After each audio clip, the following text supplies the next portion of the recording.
Bismillahirrahmanirrahim. Assalamualaikum warahmatullahi wabarakatuh. Khususan ila hadratir ruhi wal jasad wa bazinan. Wa alif hadal kitab Fadailus Syuhur. Syekh Muhammad Abdul Ghasifullah al-Maslul. Mursyiduna wa murabbi arwahina. Semoga dengan kesempurnaan karomah beliau melalui limpahan ilmunya di dalam kitab Fadailus Syuhur, kita senantiasa diaping, dijaring, dibimbing dalam keadaan eling. Al-Fatihah.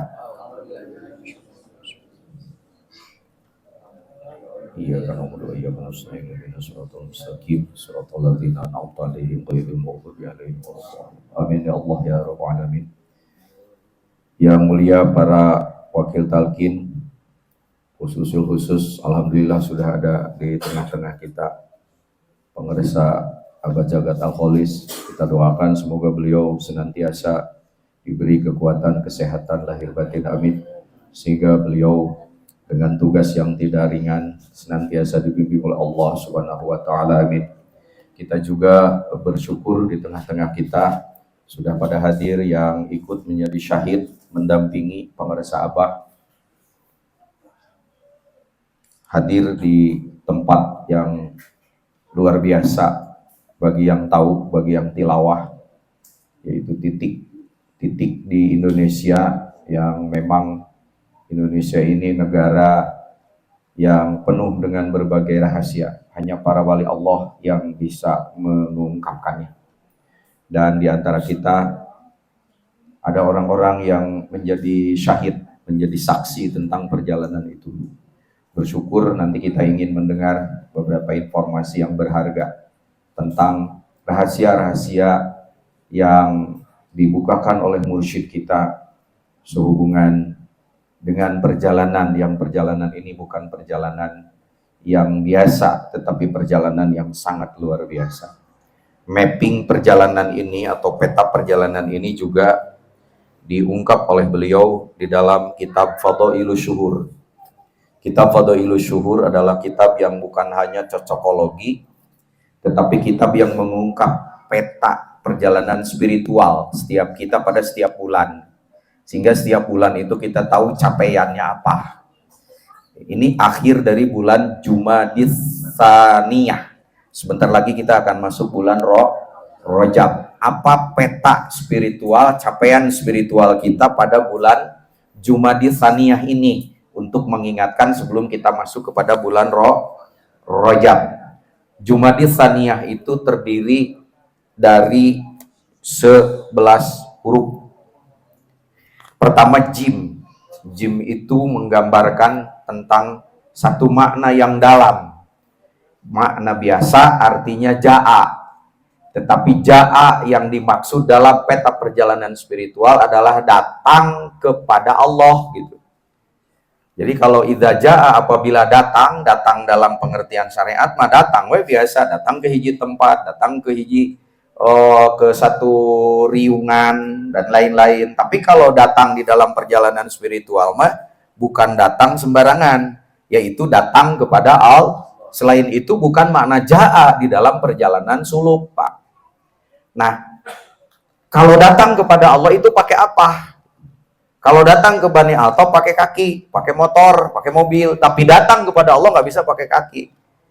Datang kepada Allah hanya bisa dengan kolbu. Kolbu yang bagaimana yang bisa datang menghadap Allah? Hanya dua, Pak. Satu kolbun munib, dua kolbin salim. Selain daripada itu, meskipun Bapak punya kolbu, mau nepi ke Allah. Apa itu kolbun munib? Kolbun yang memiliki titik tuju untuk pulang. Itu munib. Karena arti munib dari kata unib artinya balik. Kalau di dalam kolbu Bapak tidak punya GPS, titik untuk pulang, maka ketika ruh Bapak keluar, Bapak akan nyasar. Nah, maka kolbun munib adalah kolbun yang memiliki titik GPS untuk pulang kepada asal muasalnya. Siapa? Allah. Jadi kolbun yang munib yang bagaimana? Yang punya titik untuk ke sana. Titiknya itu apa? Jika itu sudah ada di sana, apakah itu? Talqin dzikir. Kenapa? Karena kolbu hanya akan terbang kepada yang dia ingat.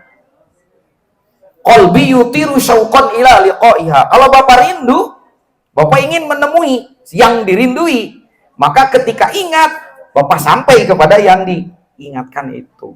Nah, qalbu kita kalau ingat kepada Allah, dia akan sampai kepada Allah. Nah, sekarang kita tanya, apakah di qalbu kita memiliki GPS munib enggak? Kalau enggak, begitu pulang nyasar pasti. Itu. Nah, yang kedua qalbun salim. Kalau qalbun salim, qalbu yang bisa pulang menghadap Allah itu adalah qalbun salim yang selamat dari berbagai penyakit hati. Dari mana penyakit hati ini muncul? Dari nafsu. Maka kalau nafsunya punten, tidak bahasa Jermannya di Europea, begitu. Apa itu Europea ya? Ya, maka qalbunya akan kotor. Jangankan nanti salim, jangankan munib, salim saja enggak. Nah, sekarang bagaimana cara mengeropea yang namanya qalbu dari gangguan hati? Gak ada lagi, kecuali harus punya alatnya, harus punya softwarenya. Apa? Dzikir. Dzikir yang bagaimana? Yang ditalkin. Begitu, Pak. Nah, jadi itu makna kedalaman dari ja'a. Nah, kalau nanti ja'a itu bimakna datang, itu kalau bagaimana? Kalau kita menemukan mim. Mim itu apa? Mau'idhah. Mau'idhah hasanah. Mau'idhah hasanah itu apa? Mau'idhah hasanah bukan ceramah sembarangan, bukan ajakan sembarangan terhadap hati. Tapi mau'idhah hasanah itu ajakan, yang ajakan itu bisa melunakkan hati.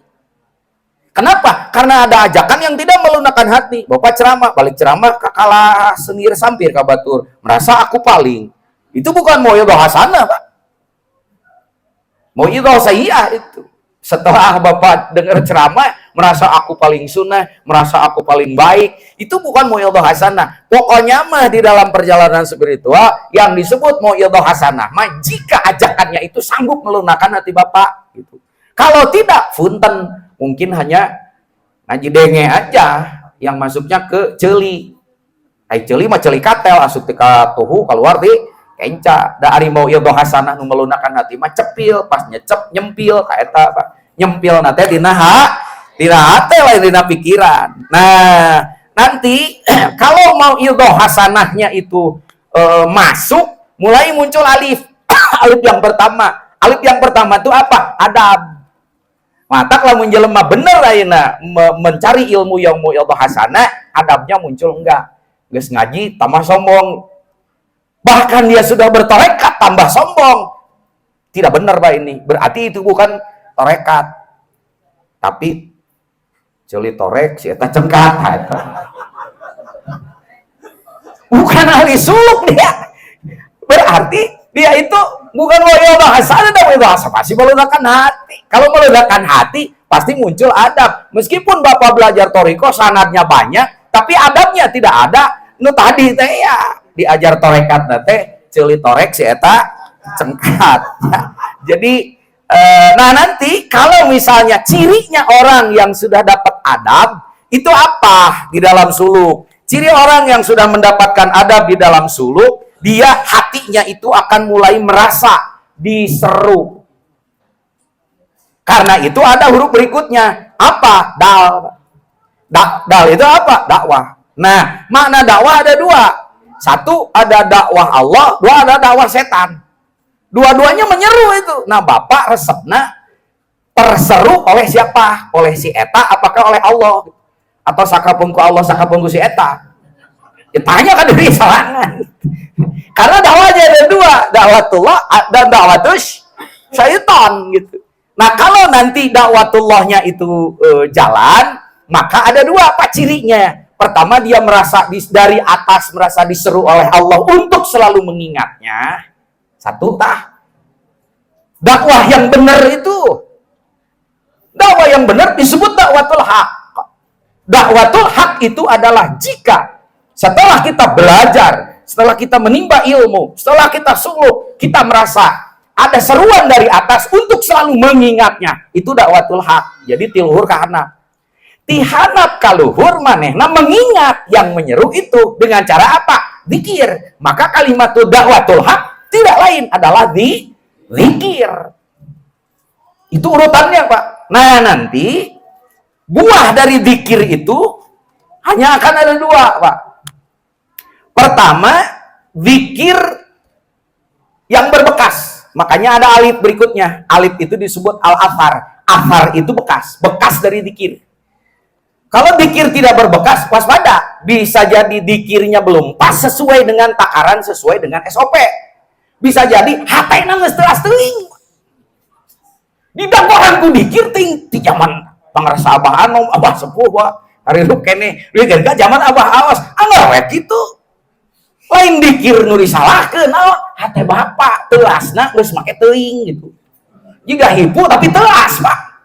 Jiga ti kotokna jalan kareta gitu. Dicabak hipu ditakol belentang. Bapak tukang dikir tapi hatena telas. Wah, ini dikirnya tidak berbekas. Maka kalau dikir tidak berbekas, apa kata Allah? Adzabda ya abdi, bohong maneh. Ieu we ulah elol dikirnya teh kalakuan melegug keneh. Aya sirik keneh kabatur sieun kaelehkeun asa aing fang anak-anak fang sisi jalan loba nih. Oh, fang bauna, fang belegugna, fang kucelna. Nah, itulah anak-anak fang, Pak. Jadi kalau nanti dikirnya tidak berbekas, athar dari zikirnya itu nanti hanya akan ada dua cirinya. Satu, dikir, torekat, manakib, mana-mana sa Indonesia kaubak, sukuna tepikeun ka gempor. Nah, tapi tidak berbekas, hanya akan melahirkan lahun. Makanya ada lam. Kalau sudah lahun, maka bertorikohnya itu hanya main-main saja. Dia hanya ingin eksis secara sosial. Jadi selebritis torikoh, wah di mana-mana. Tapi kalakuannya belegu gene. Ini dikir tidak berbekas apa? Lahun. Kalau sudah lahun, alif berikutnya apa? Kalau sudah apa? Hese, Pak, begitu kir. Jika salah keucu gini, di bejaan gitu. Anger we gitu. Itu dikir yang tidak berbekas. Nah, bagaimana kalau dikir yang berbekas? Maka kalau dikir yang berbekas hanya ada dua. Satu, sabit. Kokoh hatinya itu. Kenapa? Karena sekali ditalkinkan ke pengersa abah, kalimah itu terpatri sampai nyawanya lepas.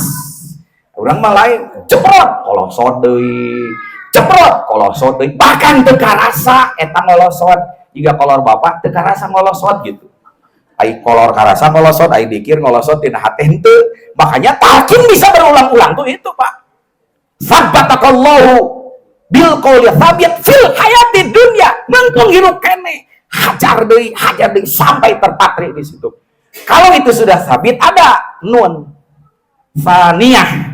Apa itu? Nikmat. Nikmatnya itu itu bisa diomongkan. Nah, bagaimana kok kita bisa begini? Makanya ini kita bukan cocokologi. Ini teh kita mapping peta spiritual kita bulan ini tercapai enggak itu. Makanya ada taknya. Tidak cuma dia fani, tapi abah menyimpan huruf tak. Tak itu apa? Tilawah. Tilawah mah lain sakadar maca, lain sakadar dikir, lain sakadar risada, lain sakadar enek-enekan dikirna. Tapi dibuka dengan maknanya. Dan dikirnya itu bukan ke dalam. Bukan keluar, tetapi ke dalam. Ke dalam. Sampai pada akhirnya baca. Dibuka nanti oleh Allah. Karena rahasia dikir itu 4. 1, miftahul ghaib. Naon wae nu goib lain jurigieun setan, punten Pak. Teu aneh Pak begitu Pak. Ieu papan ari kuntilanak karasa kuring ka puriding aya kehadiran Allah henteu. Halo? Henteu karti ku eme Pak. Awas saya jurig euy di dinya. Dianggap batin dikir, bukan. Allah yang lebih dekat dari urat lehermu terasa enggak kehadirannya? Itu Pak. Awas. Kenapa? Tilawah. Makanya kalau tilawah bukan hanya sekedar dikir bersuara gogorowokan, awak ajrag-ajragan, tasbih beak sabara putaran, bukan itu, tapi asarnya tadi. Maka kalau kita sudah sampai kepada T, kita melihat apapun yang dilangkahkan oleh Abah melangkah ke mana dengan orang-orang yang terkasih di belakangnya yang menjadi fasilitator ini. Kita itu akan melihat ada apa ini? Mau kemana? Ada apa hikmahnya buat kita? Datang we Al-Quran. Cari nanti pulang ke rumah surat apa ini? Qaf wal Qur'anil Majid. Jidah. Aya deui nun wal qalami wa ma yasturun. Urang mah nu teu apal nu bodoh Ngan saukur gitu kop teh kop model aya kadaharan kop gitu. Akhirnya tilawahnya lain, ini balik huruf kop ada apa? Saya buka tadi di dalam tafsir At-Tabari, Ibnu Katsir, At-Tabari yang suka rada jararo. Di dalam kitab itu ternyata satu huruf kop itu maknanya di kepala sebesar pinang diurai selewat dunia. Kop itu maknanya ada 3. Satu, menurut tafsir tadi itu, pertama itu asma Allah. Nggak ada yang tahu. Hanya Allah sendiri yang tahu. Yang kedua, asma Quran. Yang ketiga, nama gunung. Dan Paharsa Abah Jagat itu memberikan sesuatu yang luar biasa kepada kita. Di-share. Ternyata rahasianya ketika Abah ke sana, itu terkait dengan adanya Kof, dan Kof di mana gunung. Apakah betul itu? Masya Allah, masyhur sekali Pak. Jadi ada rahasia-rahasia yang dipendam oleh Allah yang itu tidak diungkapkan dan hanya diketahui oleh para kekasih Allah. Siapakah? Wali-wali Allah. Urang manu tadi teh Kof teh lamun aya kadaharan. Kof hakan gitu ya. Ini mah bukan, ternyata Kof itu nama gunung. Gunung itulah yang menjadi pusat ikatan tidak tercerai berainya planet bumi ini. Bumi teh baheula dijieun dalam salah satu hadis Pak. Dijieun tina 7 keping, 7 lempeng meureun muncul ayeuna mah. Derwe dihijikeun, anger we keur mui teh uyad ayud. Naon eta bahasa uyad ayud ya? Ya sebangsa itulah begitulah. Mun ku ibu dicapak teh geuningan. Di dia lain ka luhur, capak di luhur ka anak uyad ayud karena itu bumi itu begitu dulu Pak. Halo? Jero. Lalu bagaimana cara Allah mengokohkannya? Maka Allah menciptakan satu gunung, yang gunung itu hadir di planet bumi, tapi goib di mata orang awam. Namanya Gunung Kof. Gunung Kof ini terbuat dari material yang sangat padat sekali, yang berwarna hijau. Ada yang menyebut itu batu jamrud. Dan dengan gunung ini diikatlah seluruh lempeng itu, sehingga lempeng itu tidak uyad ayud lagi gitu. Dia bapak nih di karungan ku kolor kan gitu, diikat oleh itu. Dan yang mengikatnya kalimah la ilaha. Maka di gunung inilah pusat dari kendali lempeng-lempeng bumi itu, dan dijaga oleh malaikat yang besarnya luar biasa. Dan bala tentaranya banyaknya, saking banyak Pak, banyaknya luar biasa. Maka kalau Allah ingin menimbulkan satu gempa, uratna tidinya Pak di Gunung Kof. Jadi kalau Gunung Kof ayeuna ditarik satu urat itu sekian lempeng yang ada di bumi ini kena deh. Ya. Rejel Pak. Ya, makanya sekarang di Indonesia gempa di mana? Luar biasa pemirsa Abah. Satu kali mendayung 2-3 pulau terlalui. Begitu beliau berangkat ke sana, titik nol itu terkait dengan lintang yang terkait dengan Jabal Kof itu. Kenapa? Ini gempa sudah tidak terkendali. BMKG geus teu apal. Arek iraha. Tapi nggak meletup, nah mulai dari Cianjur, diintip di Cianjur, kira-kira arek karena sesarna deui, si eta datang di Garut. Atuh Garut jadi ngariwet, diberi ke Garut, lompat ke Indonesia Timur. Dari mana pusatnya? Tidak ada yang tahu kecuali para wali Allah. Abah datang ke sana, ditancapkanlah pohon anti gempa di sana. Kenapa Aceh? Kenapa Aceh? Ayo. Karena ternyata luar biasa. Ada salah seorang waliullah, kalau tidak salah, nanti dikoreksi, namanya Habib Salim Al-Jufri. Habib Salim Al-Jufri itu cucu cicit Rasulullah. Beliau bukan hanya hafal tentang hadis yang diungkapkan oleh Sauban. Riwayat Sauban ini mengungkapkan bahwa kata Rasulullah nanti di timur jauh akan ada umatku yang memiliki kejayaan. Dan Allah memberitahu karena Allah melipat bumi kepadaku. Makanya Rasulullah terkenal dengan ajian lipat buminya. Reka manawai oge 7 lengkah Rasulullah. Urang mah lain reka ditukan dia hese ngalengkah. Soalnya dikuntil wae gitu. Rasulullah mah enggak. Bumi itu dilipat oleh Allah. Sehingga antara barat dan timur, kata Rasulullah, aku melihatnya. Dan aku melihat nanti di timur jauh itu akan ada satu umatku yang sangat luar biasa. Dan mereka itu memiliki lambang keunggulan. Itulah merah putih. Ayah hadis, nah riwayat Sauban. Pertanyaannya, saha anu mengungkapkan bendera merah putih? Indonesia kudu merah putih. Saha anu kudu mengungkapkan ngaran negara orang kudu Indonesia. Dan ngaran mah punten. Ngaran mah Pak misterius. Ibu keur hamil gara-gara dieuneuk-euneuk ku bapana. Kan ngarencanakeun mere ngaran teh ieu sugan supaya kasep puna laki, Asep Purnama. Torojol we petot. Jadi Asep Petot Purnama. Misteri nama itu. Kita ingin ini, Allah menginginkan itu. Itulah wa 'allama Adam al-asma. Maka nama itu rahasia, Pak. Nah, pertanyaannya, eta saha nu ngabisikeun nu nyiptakeun ngaran negara urang kudu Indonesia. Mun dihitung Indonesia hurufnya salapan, Pak. Salapan. Ternyata bukan hanya hadis Rasulullah dari Sauban. Ternyata Syekh Salim Al-Jufri tadi mimpi langsung didatangi oleh Rasulullah bahwa yang dimaksud Indonesia. Maka namailah negara kamu nanti namanya Baladil Indonesia dan lambangnya merah putih. Tahun berapa? 1873. Jauh sebelum Belanda datang tadi. 100 tahun Belanda datang tadi ke Karakakore. Geningaran negara itu Indonesia. Selalu mencetuskan, itulah para wali Allah. Di mana pertama kali dicetuskan lambang merah putih dengan nama Indonesia? Di Aceh pada tahun 1873. Luar biasanya mursyid kita, kenapa ke sana? Alhamdulillah, Bapak jadi saksi hidup, Pak.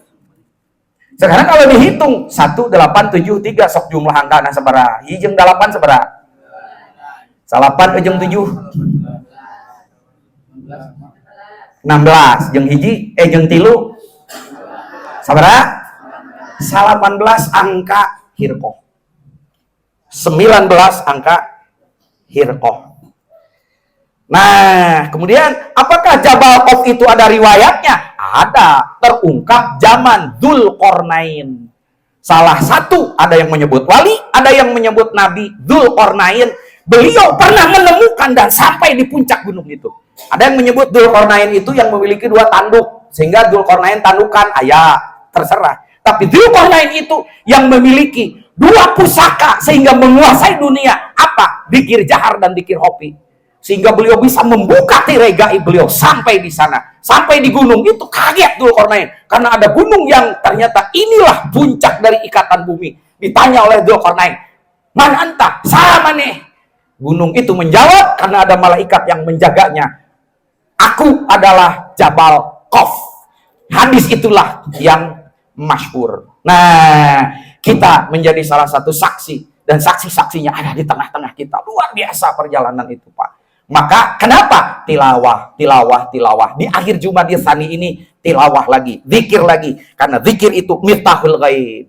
Membuka nanti tirai-tirai yang gaib, terutama zikir hofinya. Terima kasih. Assalamualaikum warahmatullahi wabarakatuh.